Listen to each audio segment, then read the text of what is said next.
Welcome everybody to an exciting edition of Token Topics. We're going to dive into the world of Metallicus. XPR network and metal blockchain are hot topics. There's a lot of reasons to be excited over holding these projects. We're going to hear from a marketing director about great things that took place at Permissionless. We're also going to recap on Layer 0 technology and why it's superior. Also, I'm going to show you a bullish clip of Marshall Hayner in the spotlight donating money to a bank. Very, very bullish. If you're an XPR fan or a metal fan, you don't want to miss this video. Please do subscribe so you can stay up to date. And it's also important to know that I'm not paid for or sponsored by Metallicus. With that out of the way, let's go ahead and dive in.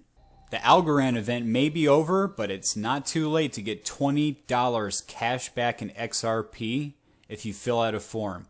Purchase a decent biometric wallet through a Token Topics affiliate link, and in the description there's also a form. You fill out your information, you're going to get $20 cash back, and it's paid out November 30th. Here's an excellent reason to be bullish on XPR. Check this out. This is a tweet out from Bull Crypto. So who built and founded the first bank in the US? The Rothschilds. Who donated money to maintain this bank? XPR network. Metal blockchain. Reopening everything has a meaning and purpose. Let's check this out. Cryptocurrency company donates $100,000 to help restore a Philadelphia landmark. Leaders of Metallicus joined national park officials and supporters outside the First Bank of the United States on South 3rd Street. They used phones to make the transfer. Now, the building was constructed in the mid-1790s. The nonprofit Independence Historical Trust is hoping to raise $1 million in matching funds for the bank's restoration and reopening. This is the first cryptocurrency donation it is receiving. The donation that the Trust will accept this morning will enable the project to move closer to our goal, and we are so close, where people who have marveled at the exterior, the stunning exterior of this building, can also be amazed by its magnificent interior and learn about the financial foundation of our country. Well, the CEO and co-founder of Metallicus said it is fitting for cryptocurrency companies to help preserve America's financial history. All right, let's recap on the superiority of Layer 0 technology. This was tweeted out from a man, Bullish Momentum.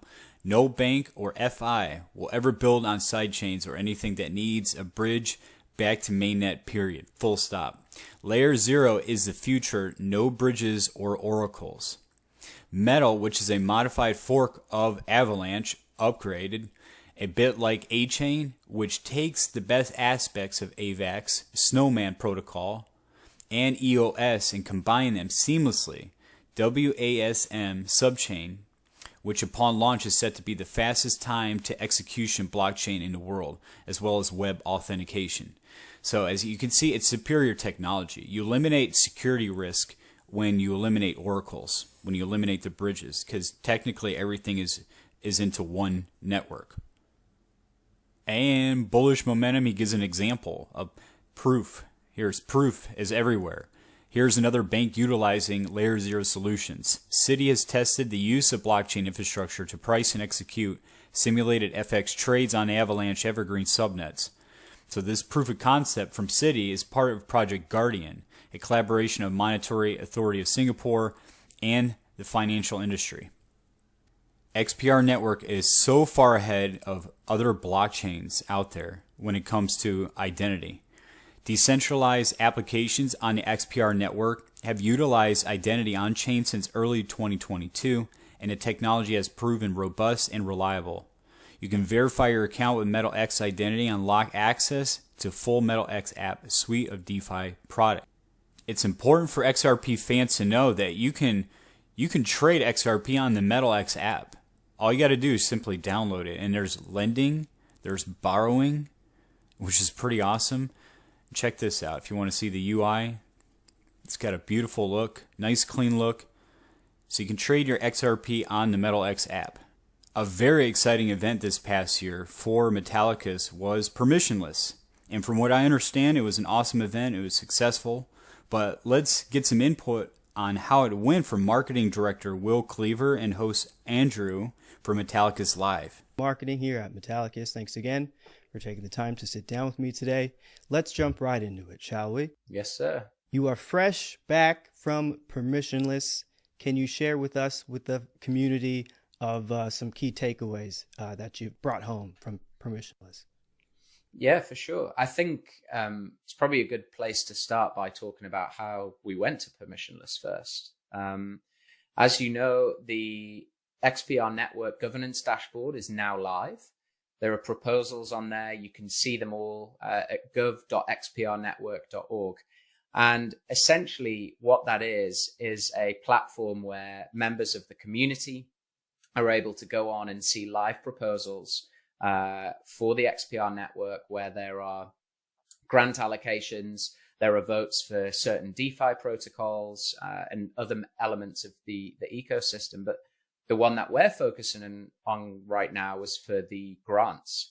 And what was really cool was to see Blockworks, the parent company of Permissionless, the conference, got in touch with us. They'd seen a lot of the work that we'd been doing at Metallicus, and they'd known of the governance dashboard, and were interested to see whether Blockworks would be able to submit a proposal to the dashboard for the XPR network to attend the conference in Texas just last month. So yeah, Blockworks created an account on chain on the XPR network, got themselves a WebAuth wallet.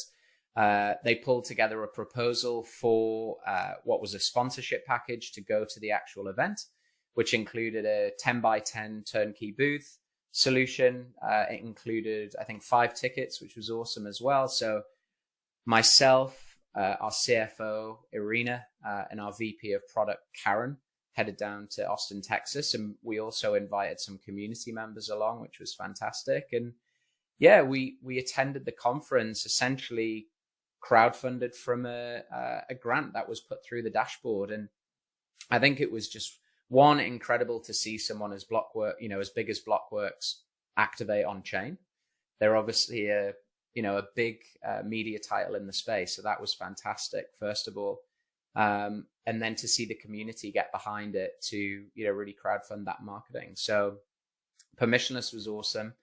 It was a very high caliber conference. So some really, really solid attendees across the board. And that was represented in the types of conversations that we were having there. So any connections that we don't know about that you're allowed to share with us? I won't say individual companies that we were talking to and their names, but yeah, so there were a number of different companies from many different industries at Permissionless. And I think one standout conversation that we had was a company from a mortgage lending and borrowing business that were looking for real world use cases and a blockchain to select to build their DeFi protocol on to enable mortgages on chain. So we had some really lengthy conversations about, not just XPR network and how that would serve perfectly for the system, because we've already built Metallicus lending, etc. But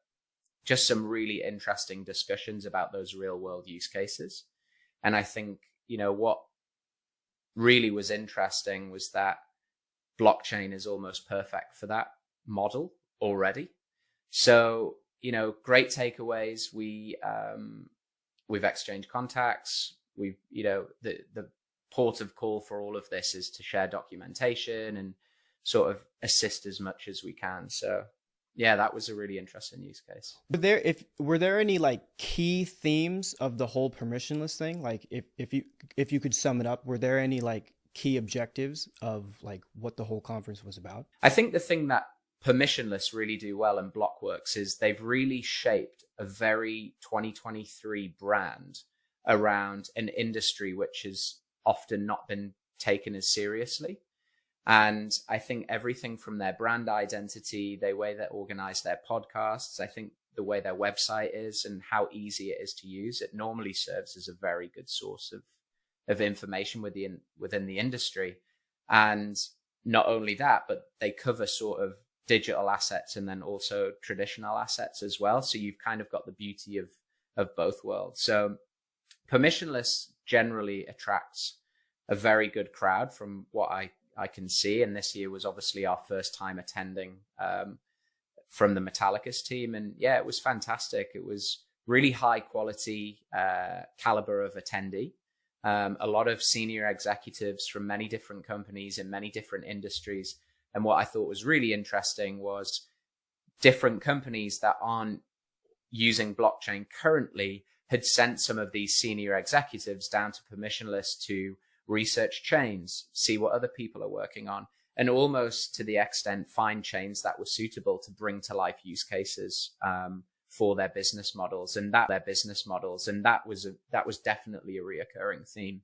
Great example, a gentleman from Chicago who worked for one of the largest mortgage lending companies, and they're looking at tokenized use cases for mortgages on chain. So, XPR network obviously serves perfectly for that, but it was very, very exciting to see these people almost cross the barrier and say, well, blockchain is the future.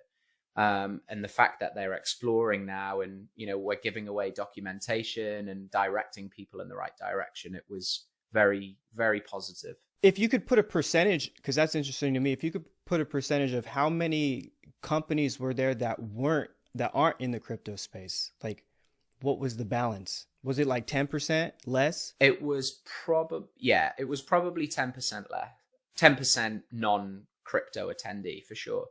They had a huge hackathon beforehand, so we met some really, really talented developers.